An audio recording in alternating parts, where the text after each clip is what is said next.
I say vote yes, vote yes, vote for independence. Say, open up a window. Here's your host, Alex Garrett. Vote for independence. Say. Well, one thing on Alex Garrett podcasting that I really believe, the fact that independents, yes, not Democrats, not Republicans, but independents are literally left out in the cold when it matters most. And when does it matter most? Primary season. How many elections have you been an independent? Have you been so frustrated that you couldn't go to the polls to vote in a primary because you're just not good enough, or you're not worthy enough because you don't align with a party? Well, there are millions that don't want to align with a party. And then even more so, 30 million, in fact, were left out in the cold in 2020 primaries because they were independent. And I've got the Senior VP of openprimaries.org, Jeremy Gruber, with me right now. Openprimaries.org is a very bipartisan organization, is it not, Jeremy? Let's start there. Yeah, we're a nonpartisan national organization and focused on voter rights and voter empowerment. And we work to ensure that all voters, independents, Republicans, and Democrats, have full choice and full equality in all taxpayer-funded elections. And how do you do that? I know you do panels and whatnot, but what is the foundation for open primaries? How do you guys operate? Well, we're a national organization, and we work at the state and local level with activists all around the country who want to ensure that every voter has equal footing in our elections.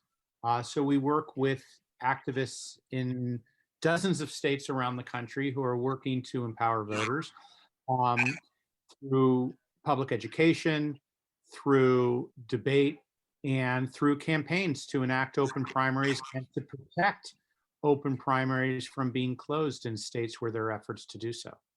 Okay, so what states are allowing it right now? Where are we at? Sure. So it's a pretty complex web. There are 35 states with some form of open primary. And those may not be open all across every election in those states. But in some way or another, there is an open primary operating in 35 out of our 50 states. Some of those are partisan open primaries where you have a Republican primary and a Democratic primary, and independents can pick a ballot.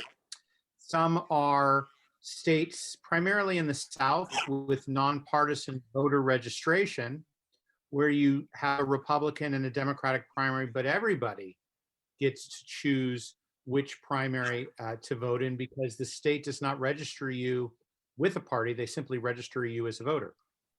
And then there are a handful of states, and we're certainly focused on pushing for nonpartisan open primaries. California, Washington, Nebraska, and most recently Alaska have adopted forms of nonpartisan open primaries where there is no longer a Republican or a Democratic primary, but there is simply a single public primary where all the candidates are on the ballot, all the voters get to participate, and the top vote getters, depending upon the particular state, move on to the general election. And the parties are no longer gatekeepers of who gets to participate and who doesn't. And that would basically say whoever got the highest vote for the Republican in the open primary would be the Republican candidate, and Democrat would be on the Democratic ticket, basically, or for the general? In a nonpartisan open primary, because there is no longer a party primary, it is simply the top vote getters that move on.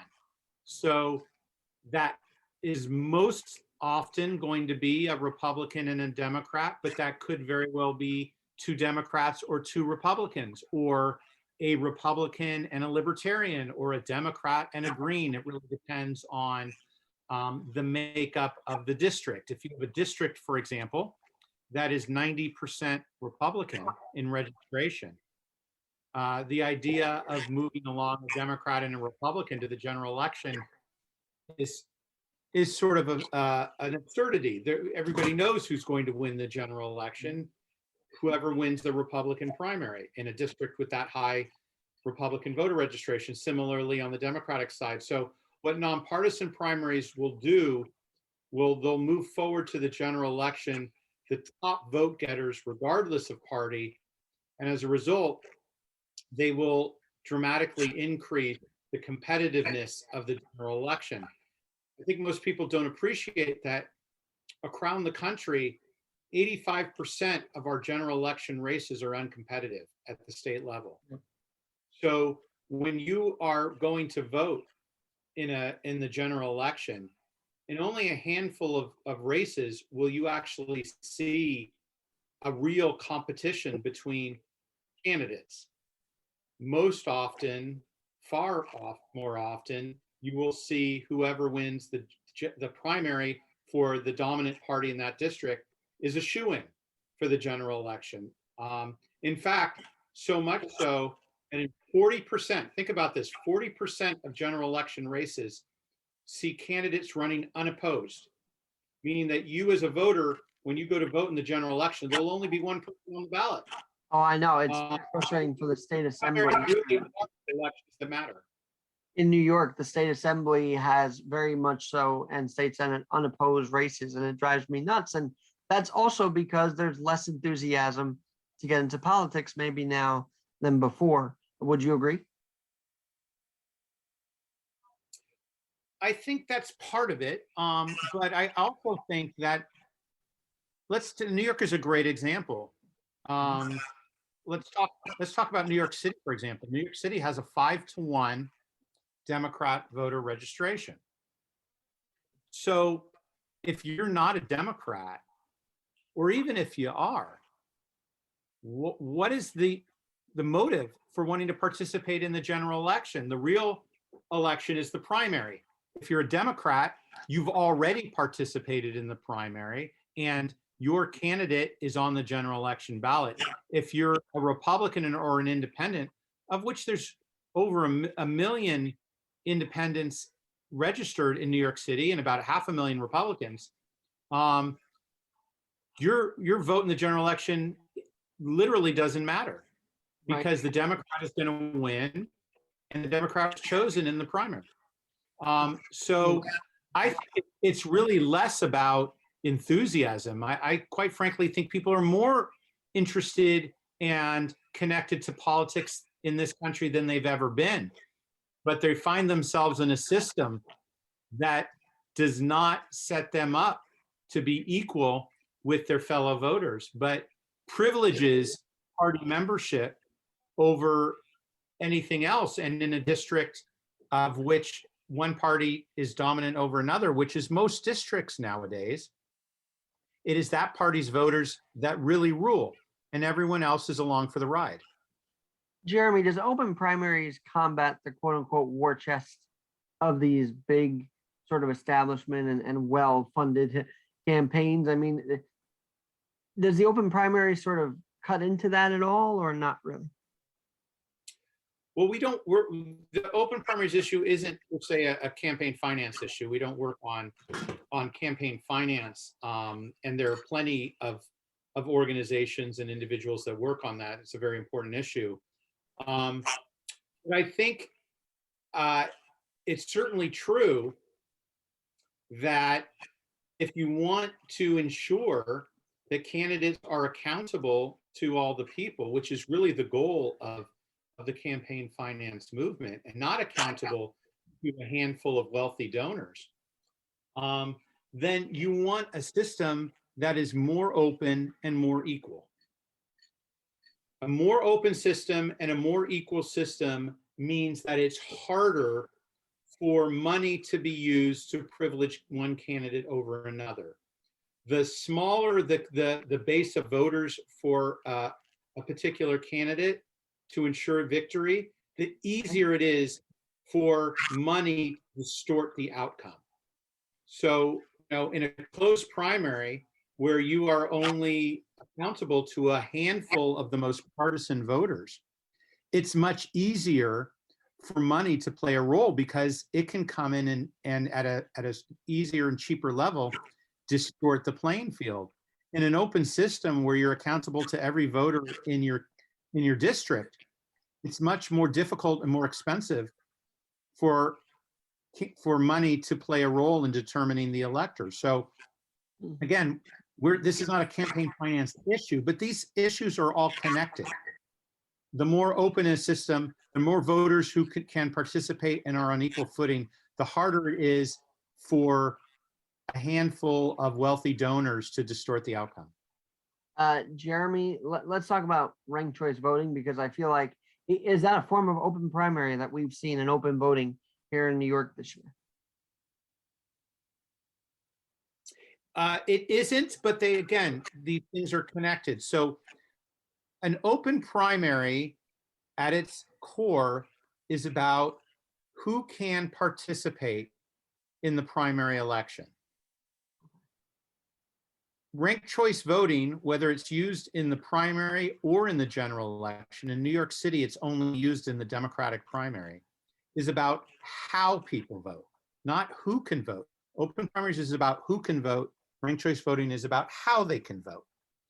Now, both include elements of equality, accountability, more choice, but they are distinct and complementary, which is why, for example, in Alaska, they just passed a nonpartisan open primary with ranked choice voting so that everybody gets to participate in the primary.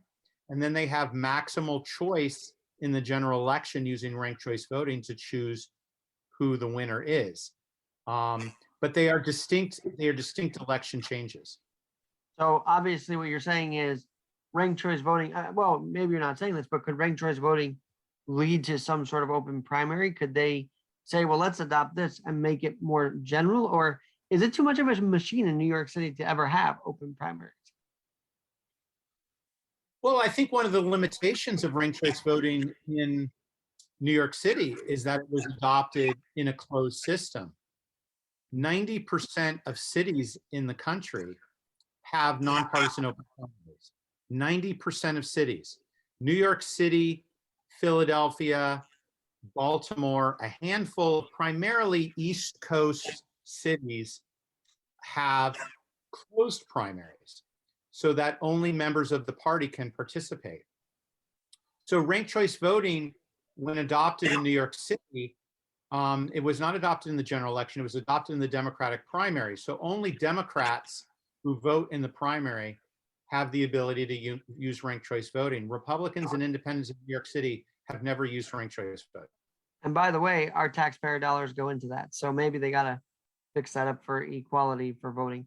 Hey, you know. Well, that's one of the primary issues here, is that primary elections are public elections. They are taxpayer funded. We all pay for them. They're held in public buildings, on public machines. They're run by the Secretary of State with publicly funded poll workers. The entire enterprise of primary elections in this country are public. However, we allow private political parties in many states to determine who can and can't participate. And that is the fundamental conflict in our primaries right now, is this false debate between those who say these are private party elections and those who say we need more open elections. Those are not conflicting proposals. In public election, you can have a private party election if you want to pay for it, but the parties don't want to pay for private party elections. They want the public to pay for them and still get to choose who can and can't participate. And that's a fundamental contradiction in that argument. So Jeremy, to me, when we say voters are not allowed in any kind, I don't care if it's independent, Republican, Democrat, when you say any voter in America is not allowed in because of the way the system is, it's not the people's election then, is it? I mean, I know the general is, but at the end of the day, the primary sets everything up. So is it the people's election or is it not at the end of the day? Well, it depends on the state, because again, we have a real patchwork of laws in the country, election laws are set at the state level, but certainly it's the case that in those states with closed primaries or some form of closed primaries at certain levels, that primary elections have been privatized. And the public is subsidizing private elections that do not allow significant amounts of voters to participate. Make no mistake, the political pundits like to talk about Republicans and Democrats as if the country is largely, for the most part, made up of Republicans and Democrats. And that might have been the case 40 years ago.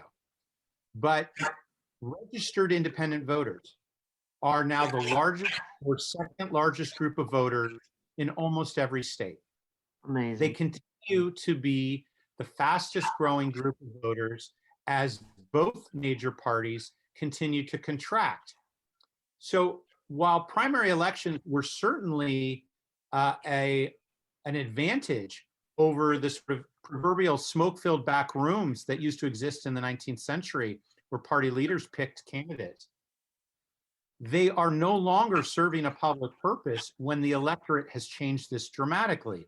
So it's a moment of needing to fundamentally rethink how we think about primary elections and how we ensure that democracy, equality, fairness, and accountability are present in these public elections. Jeremy, obviously January 6th just came and passed, and there's a lot into this. But I wanna say that a lot of the was centering around voting rights. I mean, that was what Kamala Harris was talking about. But voting rights, to me, should include independents at this point. Do you think independents should be involved on a federal level, or is this a state issue? I think there's no question that January 6th shed a very harsh light on how distortive primary elections can be. Make no mistake, when former President Trump took to the dais on January 6th, his threat to Republicans in Congress was, you better vote against sanctifying the electoral count, or we are going to primary you. And the reason he was able to weaponize the idea of primarying is because in so many cases, our primary elections are closed, and it's only the most partisan voters who can participate. And so you have a lot of control to be able to make threats to candidates and legislators who might want to vote independently, saying, hey, if you don't go with the cause, we're going to make sure that we get rid of you. And that's how primaries became so weaponized on January 6th. So if we want to ensure that our politicians are accountable to the people and not to the most partisan interests, then we have to move to a much more open system where everyone is treated equally. Otherwise, the weaponization of primaries is only going to continue and get worse. And which is why you're also seeing in a number of states around the country, the movement to try to close the primaries, and as part of the panoply of weapons to suppress the vote. See, Republicans understand that how important primaries are. And so, unfortunately, the Democrats are actually far behind them in understanding and appreciating how important the primaries have become. As a result, it's the Republicans that are trying to close the primaries in states with open primaries because they want to ensure much more control among their party leaders. Okay, if someone, because in my mind it sounds like, are you for federalization of elections, or is this a totally different? Is that separate from open primaries? Well, I mean, I think right now we work in the open primaries. The organization works in the system we have now. So we're working to open primaries in all the states with closed primaries. If elections were to become federal, we would work on them at that level. We have worked on legislation to open the primaries for members of Congress because Congress can legislate at least theoretically, open primaries for members of Congress. And there have been bills in the past to do so. There is not one currently. But we don't work on the federalization of elections. But personally, do you think that would be dangerous for America if the federal government had a role in this? Is this still a state's election, kind of system we should be in? I think that there is a lot of attempts to try to control election outcomes by both parties. And I would be very wary of changing the system if it was to advantage one party over another. And I quite frankly think the American people would lose trust in the system even more rapidly than they have, the more they see electoral politics distorted for partisan advantage.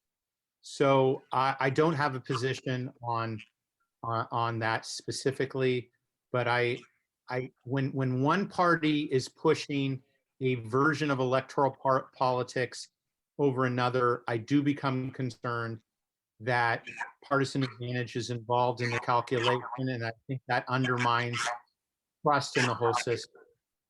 Jeremy, let me get back on track here for a minute.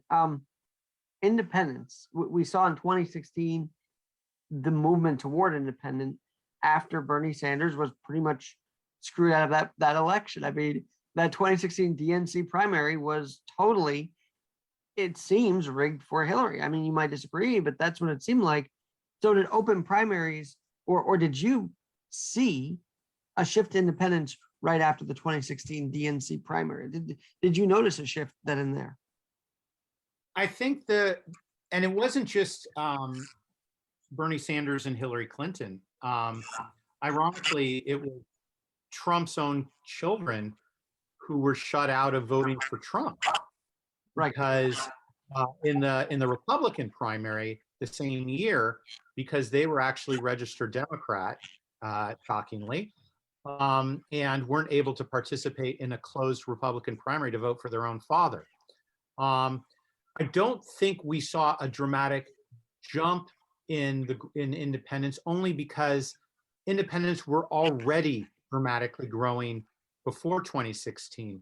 What 2016 did was shed light on an existing problem, and that is that there was for a very competitive election in which independents wanted to participate and were shut out.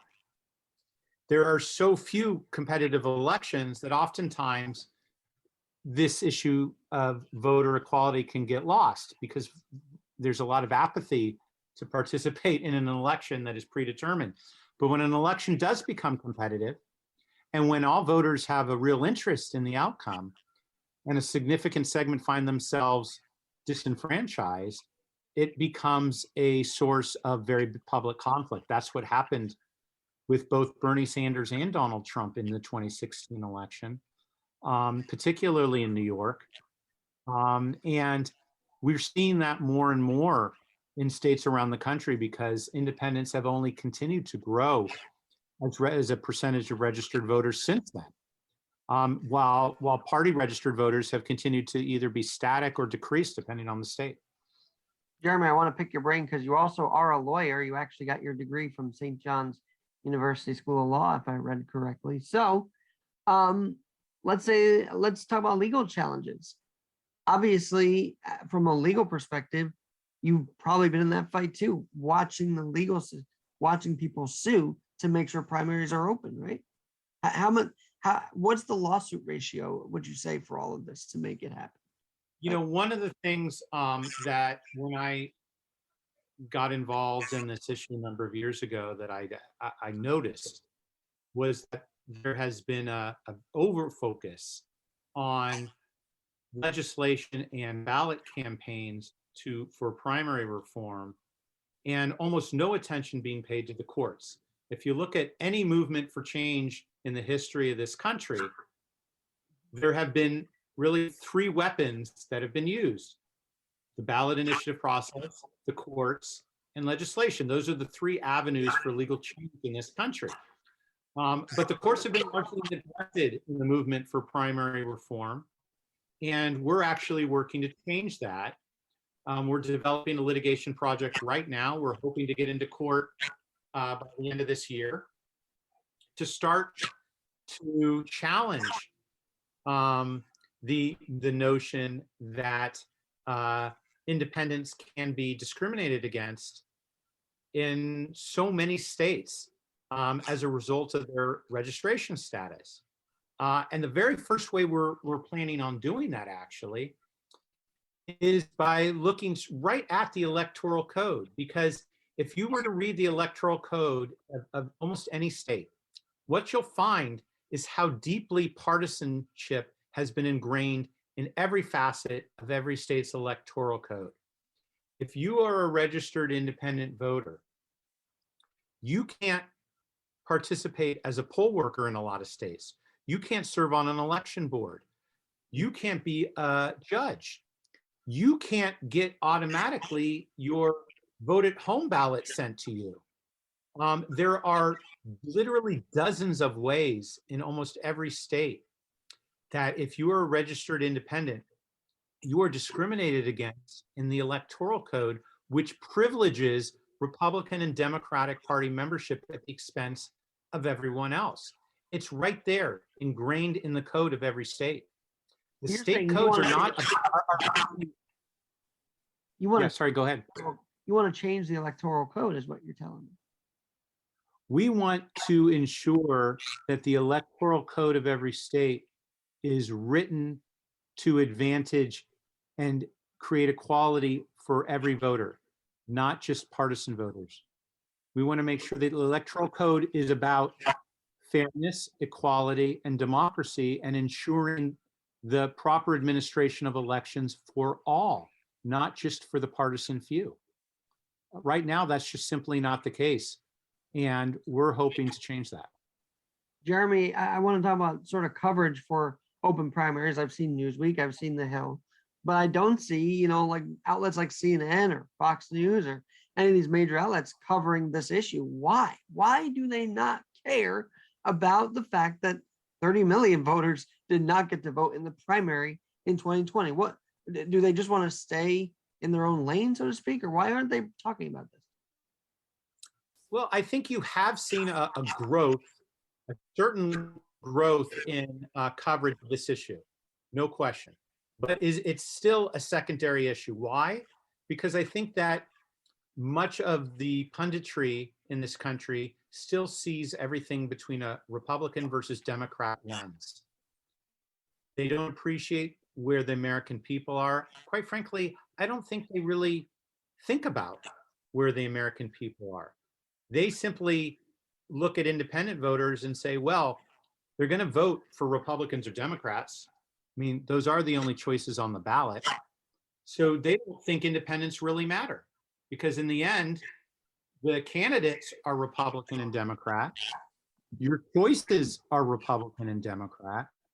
So the fact that there's been a growth of independent voters, they don't think that matters. They don't think that has meaning. I think it has a lot of meaning. I think the American people are saying we are tired of this duopoly. We're tired of the partisan lens. We want all voters to be treated equally. We want to vote for the best candidate, regardless of party. We're tired of being put in boxes. We're tired of the walls. We want the walls to come down, and we want full choice in our elections. And we want to stop with these false walls between voters that the parties have constructed. That's where the American people are. And that's what's propelling this issue forward. I think the pundits and the parties are just, quite frankly, behind. I want to get your take on actually this past election. We saw a writing candidate in Buffalo become mayor. We saw a trucker, probably, I don't know if it stood, but I know that he was basically voted to take out Steve Sweetie, the Senate president in New Jersey. I mean, there were some signs that, yes, the outside is starting to creep more in. And you could say Donald Trump was the first big sign, but it's interesting to see other signs also that the outsiders are starting to creep their way into politics. And we need more of that. Well, I think what you're seeing is that when voters are frustrated and when voters are angry and when the system doesn't provide an outlet for them to vote their conscience, then they're going to vote to be disruptive. And they're going to try to shake up the system with the hope that they'll get a different outcome. And quite frankly, that's on the parties for having set that up, for having set up a situation where people are so frustrated and angry that they'll vote for someone to break the system rather than someone to fix the system. I think that the more we can open the system up, the more that we can give every voter a voice, the more that we can give every voter full choice, the more that we're going to find voters want to vote for people who are going to make their communities better, who are going to make their country better, and who are going to work together to reach common ground. But when we have these false barriers and voters aren't able to participate in a healthy way, they're going to start to throw rocks and see if they can't make something new happen. And that's the disruption, that's the unhealthy disruption that we're seeing so much of right now. I mean, personally, I think 2016 was a needed disruption until, things just went pretty south with him. But, that was a loud message, I think, that they didn't want an establishment candidate to win that election in the general. But in an open primary system where voters are counted, does that not open up the door for regular Americans to also become? They always say, hey, what do you want to be when you grow up, kid? President. Well, they might not get the money when they grow up to be president. So does an open system allow those dreams to happen for the next generation? 50% of young people are registered independent. 50%. There's no question that the younger generations of voters want a different type of politic and don't want to join the lockstep in with how the parties do things. It's going to be up to the parties to determine whether or not they're going to listen to the American people or not. I don't think the American people are confused. I think they are saying loud and clear, we want a more accountable system. We want a more equal system.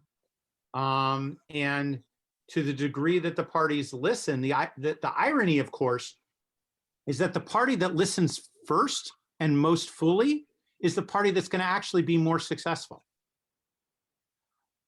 So the parties are actually working, against their own best interests by trying to keep independent voters in a box, by failing to build bridges, by saying, hey, if you want to participate, join our party or get lost. It's a very weak short-term strategy that is only hurting the parties and causing so many people to flee the parties.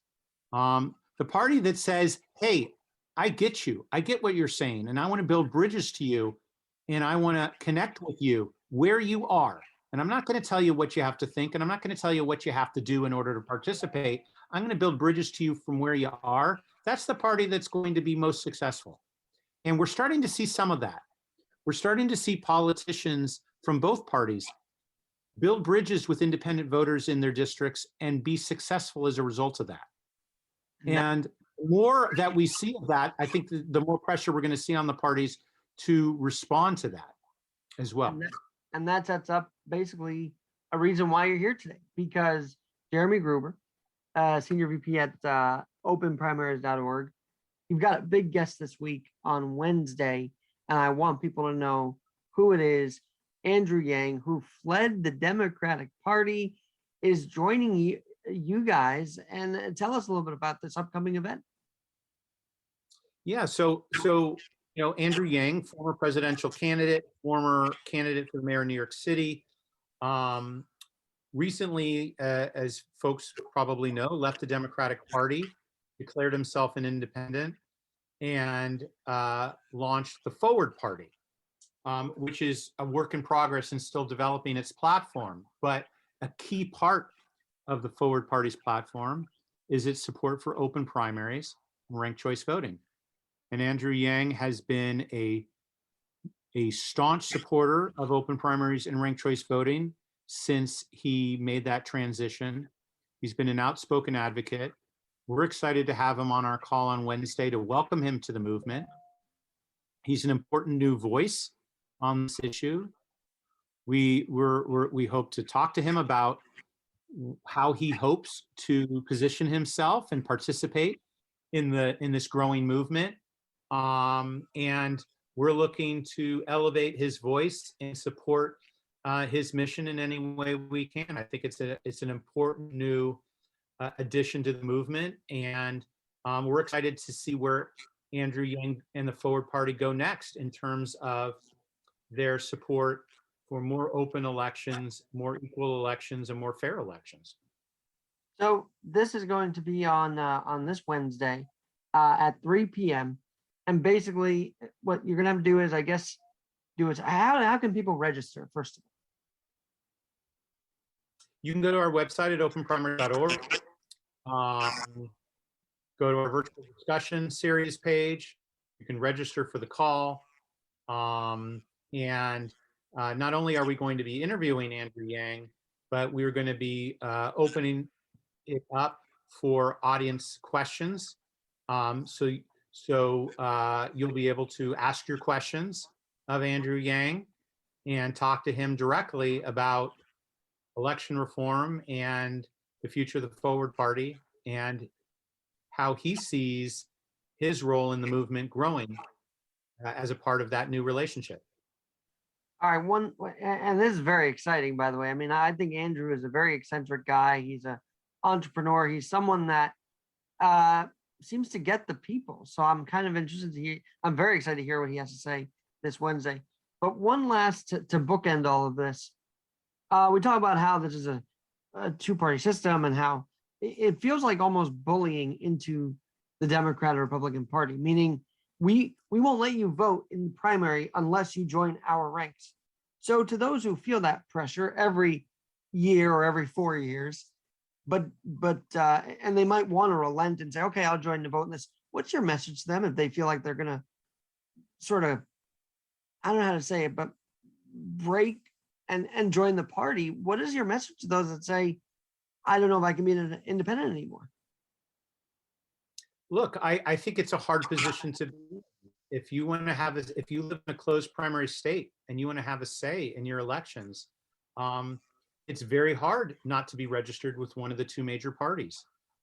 There are a lot of folks who see themselves as independents who are registered with one of the two major parties because they don't want to be left out of electoral politics and their participation in our democracy. That's a hard position to be in because you have to know that if you register independent in a state that is closed, you are a second-class citizen. And you will be disenfranchised and you will be cast in a secondary role in many aspects of the election of your state's administration of your state's elections. But I would say that you're certainly not alone. Independents are growing. They're getting a bigger section of the electorate. They're now the largest group of voters in the country. So if you see yourself as an independent, you may be a second-class citizen in your state if it's closed, but you are part of the majority. And it's a majority that's growing bigger. It's a movement that's growing bigger, more connected. Important new voices like Andrew Yang are joining. And this is an exciting time, I think, to be an independent voter because the movement is really accelerating and it's moving in our direction. So I would say if you want to get involved, please come to openprimaries.org, contact us, get involved in the movement, get connected to what's going on in your state, and help us open the elections in every state in the country. Well, I'm excited. That term "open the election" just sounds so freeing, does it not? I think it does anyway. Well, you'd think in a democracy like ours that would be automatic. It's not. The history of our country has always been fighting for more open elections. and that fight continues. It's accelerating on the open primaries front, and I'm very optimistic of where it's going. Well, the conversation doesn't end here. We will definitely pick this up in the near future. Maybe even a recap of the call next week if you'd like to come back and just let people know, and also where they can find it after it's done. But maybe do a call recap next week. I'd love to have that. Sure. This call, the call with Andrew Yang will be recorded, and we can certainly share it with anybody who can't register and participate as it airs. All right, so we'll do that next week, and then we'll just have an open dialogue, because obviously that's what we need. I feel like January 6th was sort of like this venting about last year, but now we've got to move forward, and I think the open primary system is a way forward, and you guys are championing that every day. Well, we're fighting the fight. We're excited to have as many people join us as possible. We need all hands on deck at this moment, and we appreciate conversation. Well, I appreciate having you on, Jeremy, and definitely going to have you back. I'm Alex Garrett, openprimaries.org. Check them out. Check out the call with Andrew Yang, and we will be back with you very soon on Alex Garrett Podcast.